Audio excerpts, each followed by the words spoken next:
brought it over for a reason. Go ahead. Well, so what I think is important to note is that just about every county right now is trying to steal your land. Not just trying, they did. And they usually do it through tacit, non-consensual agreements. So when you signed or you registered to vote here, when you signed a marriage certificate, when you signed your children into the hospital, when you signed their birth certificate, when you signed your driver's license, all of these things are scams to not only steal everything that you own, your entire estate, your children, and your land. No, the way that they've actually stolen the land is quite fascinating. They just created an overlay of zip codes, then they claimed them. But the thing about it is they can't claim your land. Land can only be passed from one sovereign to the next. It cannot be passed to a foreign corporation. So what they're doing is they're claiming your land because you haven't, and that way when you die, they can take it from your heirs.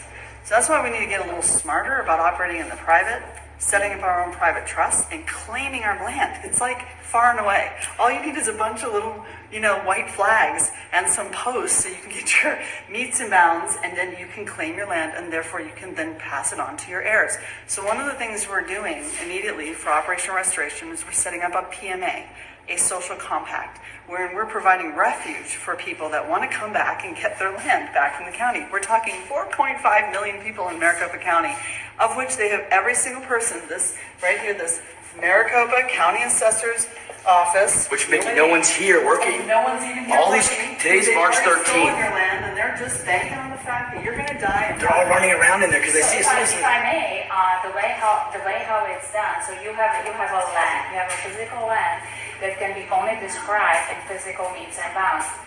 And when you go to purchase a property, let's actually wait for the gentleman to hear this too, because this is very important. I'm hoping that they have the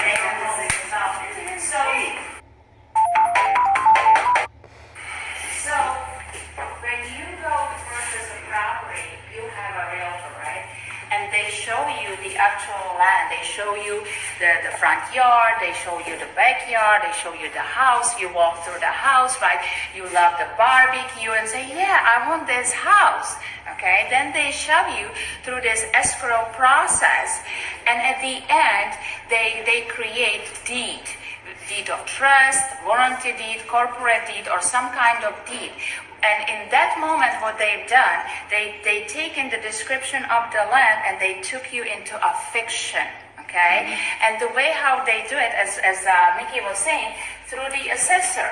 So when our country was invaded, they created this federal territory overlay on top of the land. So the actual land is described in the meets and bounds, which is done through the licensed surveyor's map. So you have one map that's describing the actual land in the meets and bounds. It basically tells you from this pipe to this pipe, there is so much, feet, then you have to go at that degree to the next pipe, and that's how you describe the actual, lawful description.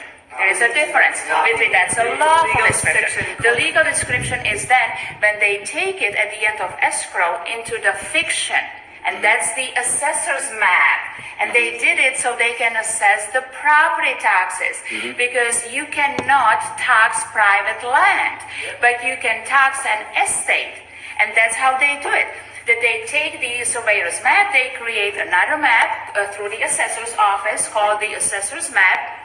And now this land is no longer described in the physical means and bounds, but it's described through a legal description, through a new map that was created in order for them to take you in the, I call it the legal la-la land, okay, into the fiction. And you think you are buying a property, but no, you are actually buying an interest on their parcel. And the way how you know is just read your deed. In your deed, it will tell you that you are a tenant. Mm-hmm. How can you own a property and be a tenant? And how come if you paid all your property, if you paid for the house that you own, how come, let's say you get a disease and something bad happens to you and you can no longer afford to pay the property taxes, that the county can come and steal your house that it's paid for? How is that done? This is how it's done. It's all done for fraud. And people don't even realize that actually they are not foreclosing on the actual land, but they are foreclosing on a fiction, on APN number, which doesn't exist. It only exists as a creation of the mind. Okay? So the solution is people need to wake up and they need to make claim to the land that's actually sitting abundant.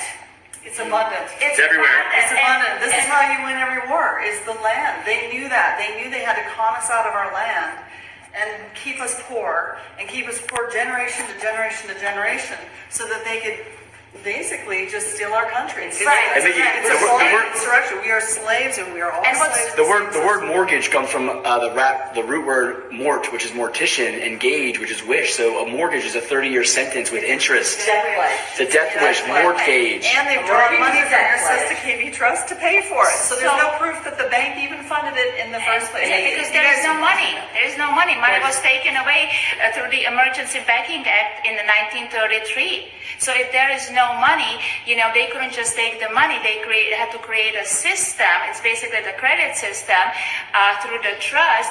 You can only discharge, set off, or terminate the debt. You have no way to pay for anything.